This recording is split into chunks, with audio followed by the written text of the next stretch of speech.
What's up, everybody? This is Micah, aka Jedi Master, and gonna bring you my first ever deck breakdown. This little guy here, Sram, Senior Edificer. Whenever you cast an aura, equipment, or vehicle spell, draw a card. For me, this guy is one of the most fun commanders that I have. Reason being, I'm sure all of you know when you play your commander decks, especially the tougher ones, it takes you a while to get them out. Even if you have crazy mana ramp, 3, 4, 5 turns down the road, you get your commander out. The great thing about this guy is typically by my second turn, he's always out, unless some crazy thing happens. So I figured what I would do is give you guys kind of an idea of how I like to build decks and go from there. I know most people like to do specific amount of removal, specific amount of, this and that. And for me, I like to build on a theme and then try to make the theme work within other themes. I think that's the fun of Magic. And so, yeah. Also, I know a lot of you probably can't stand the fact that I do not sleeve my cards. There's a couple reasons behind that. Biggest one for me is that I started playing 30 years ago, and something about the cards being in my hand and shuffling them and just physically handling them is just part of the game that I love and part of the game that I'm addicted to. So having to deal with sleeves, which I have tried, is infuriating. So I'm not going to do it. That being said, I'll show you guys here, do a little deal out. There you go. And like I said, in this deck, typically, even if I have, 2 mana and no kind of mana ramping abilities or artifacts, it's not going to matter. So as you can see in this opening hand, I have my 3 mana, I have my 1, 2 artifacts, and I have my guy that's going to come out and help me attach equipment quickly, and that's what I want. So we would play our planes. And then just to help things out a little, and then because of how Sram works, I don't know if any of you have used him, you can get moving on your deck really, really quickly if you build it correctly. All right, next turn. So as you can see, mana isn't going to be an issue. So we can play our land for turn. And then we could easily do a little land ramp. Or mana ramp, sorry. Tap that for that. And then we could, got what? 3 mana to play with, and yeah. Probably get that guy out so we can start getting into the deck. Draw a card. Well, there you are, folks. By turn 4, they're gonna be hurting unless they've removed our commander. And here we go. So we draw our planes. Pop that bad boy down. Now we have 7 mana to work with. And yeah, I think when we pop this guy out, so when this creature enters, draw a card. At the beginning of combat in your turn, if you control an equipment, you may pay 1. When you do, attach target equipment you control to target creature. So that's 4. 1, 2, 3, and 4. And then we'd be able to draw that card. And then, yeah, I think the obvious choice here would be to go 1. We have our Colossus Hammer. We'd play that, draw our card from it, and then we could pay the 1, and we could attach the old 10-10 to the old commander and make him 12-12. yeah, looks like I could pay another 1 and attach that on turn 4. So we have a 13/13 creature that whenever he attacks, I can search my library for a basic land card, put it onto the battlefield tapped, and then shuffle my library. And then as you can see, next turn, probably got a win on our hands. And there you go. That's one deal out of the deck, randomly. As you can see, the great thing about Sram and a lot of the equipment, auras, things like that, is you can do a lot of low casting costs to get them out quickly and then get through your deck. What I wanted to show you folks, and the reason why I put this deck together, is I had stumbled upon a tournament video from a long time ago where this gentleman had this is back in the 60 card days, this gentleman had a SRAM deck where he basically had a bunch of 0 casting cost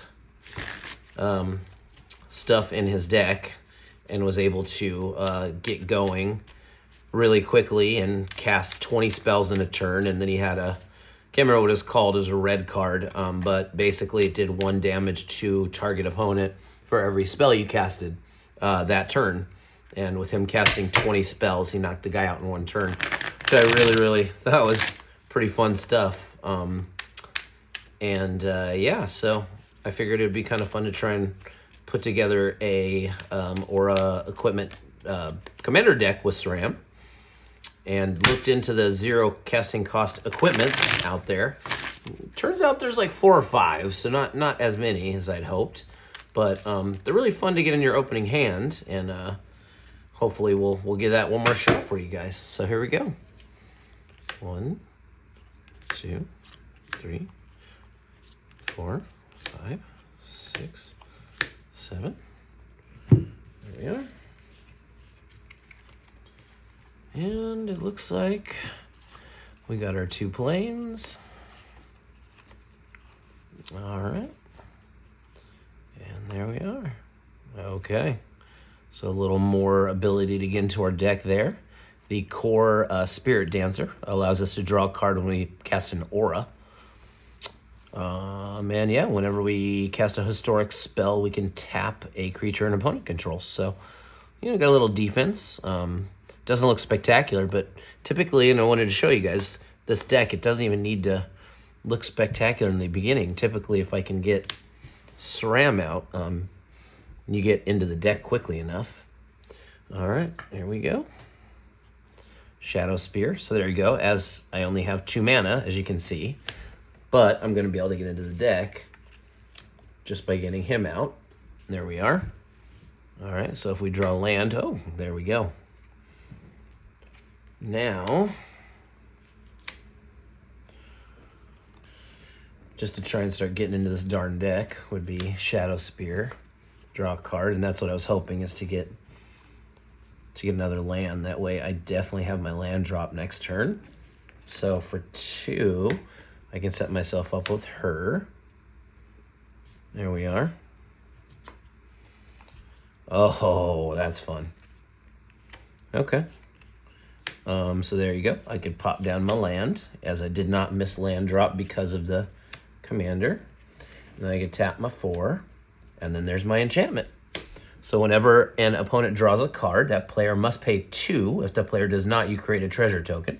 And because that's an enchantment, I can boom, boom, draw 2 cards.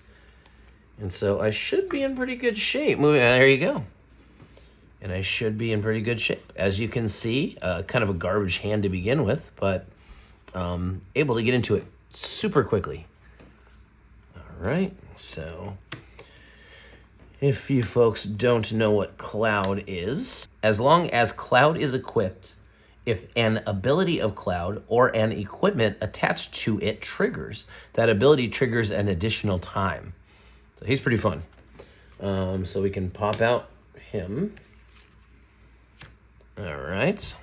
Well, there you go. I mean, for 1, we could exile their commander or whoever and draw 2 cards. And we're not sure how much more mana we'd have because of that. All right. So there you go, folks. It's, you know, even a terrible hand, it allows us, now we won't miss our man drop. And there you go.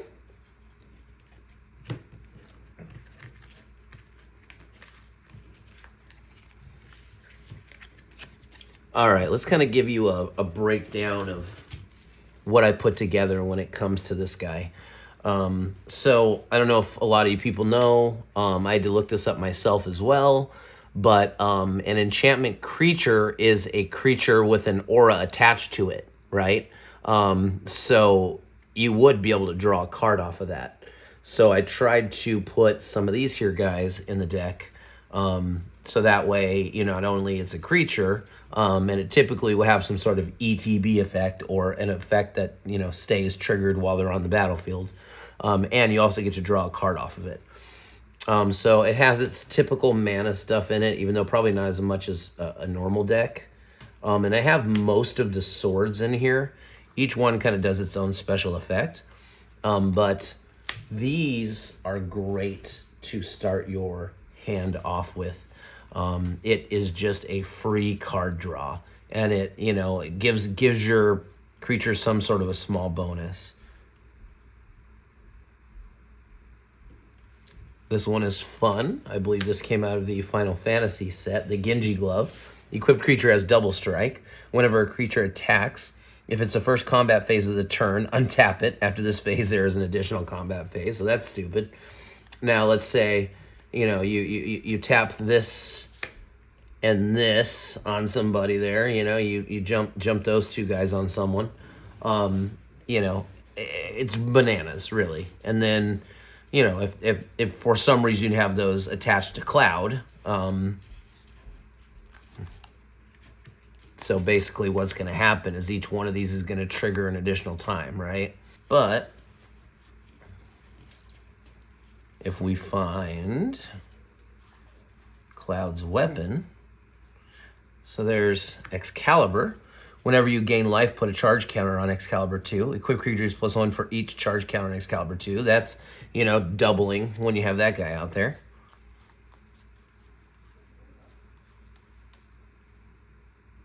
This is a beautiful card.